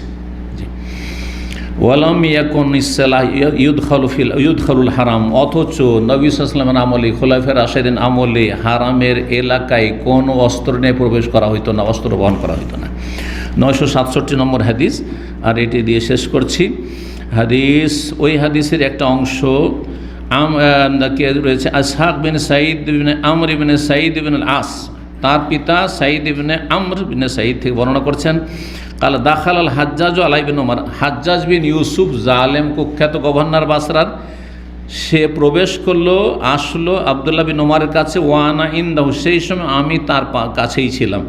ফাকালা কাইফা হুয়া, এসে জিজ্ঞাসা করছেন কেমন আছেন উনি, যেহেতু উনি শয্যাশায়ী, অসুস্থ আর রক্তক্ষরণ হয়েছে। ফাকালা সালেহুন, ভালো আছেন, কিন্তু তার কয়েকদিন পরে ইন্তেকাল করেছেন। তারপরে সেই যে বিষ মাখানো আসলে অস্ত্র ছিল, তো সামান্য লাগলেও আর মানুষ বাঁচতে পারে না, সেই যে এমন মারাত্মক বিষ দেওয়া ছিল। তো কেমন আছেন উনি? ফাকালা সালে, বললেন যে ভালো আছেন। ফাকাল মান আসাবাকা, আপনাকে কে আঘাত করেছে জানেন? কাল আসাবানি মান আমারা বিহামলিস সিলাহি ফি ইয়াউমিন লা ইয়াহিল্লু ফি হামলুহু ইয়ানিল হাজ্জাজ, আমাকে সেই ব্যক্তি আঘাত করেছে যেই ব্যক্তি এমন দিনে অস্ত্র বহন করে নিয়ে আসার নির্দেশ দিয়েছে যেই দিনে সাধারণত যেই জায়গায় অস্ত্র বহন করে নিয়ে আসা হতো না বিগত যুগে। অর্থাৎ হাজ্জাজ বিন ইউসুফ নিজেই আমাকে আঘাত করেছে, মেরেছে বলে দিলেন তিনি। এই ছিল আজকের আলোচনা। অধ্যায়ের সাথে সম্পর্ক যে ঈদগাহে অস্ত্র নিয়ে যাওয়া যায় নয়, ঠিক নয়। আর হারামের এলাকায় এই রকমের যে কোনো জায়গায় ভিড়ভাড়, যেখানে বেশি মানুষের ভিড়ভাড় রয়েছে, ধরেন সিটি সেন্টার যেখানে খুব ভিড়ভাড় গ্যাদারিং, এই যে আপনার দামামের সিকো মার্কেট, রিয়াজের বাথা, জুমার দিনে যদি কেউ অস্ত্র নিয়ে চলাফেরা করে, চাকু নিয়ে চলাফেরা করে, কাউকে লাগতে পারে না? হ্যাঁ, অবশ্যই লাগতে পারে। তরবারি নিয়ে কেউ চলাফেরা করছে, কাউকে লাগতে পারে, অবশ্যই লাগতে পারে। এইরকম যে কোনো ভিড়ভাড়ের জায়গায় যেখানে দেখছেন যে ভিড় আছে, সেখানে অস্ত্র আপনার খাপের মধ্যে ঢুকিয়ে রাখতে হবে, নিরাপদ রাখতে হবে, যাতে করে কাউকে না লেগে যায় অনিচ্ছাকৃত। আল্লাহ, তারপরে একটু মেজাজ গরম হলে অস্ত্র হাতে থাকলে তখন মেজাজটা অন্যরকম থাকে, ঠিক না? যার ফলে এইরকম জায়গায় যেখানে কারো ধাক্কা লাগার সম্ভাবনা রয়েছে, ধাক্কা লাগলে দিলেন অস্ত্র দিয়ে আঘাত করে, হ্যাঁ, তো আর অস্ত্র হাতে না থাকলে তো এটা হইতো না। যার ফলে অস্ত্র নিয়ে ভিড়ভাড়ের জায়গায় যাওয়া জায়েজ নয়। এই ছিল আজকের আলোচনা। ওয়া সাল্লাল্লাহু সাল্লাম নবিয়ানা মুহাম্মদ ওয়া আলা আলিহি ওয়া সাহবিহি আজমাইন।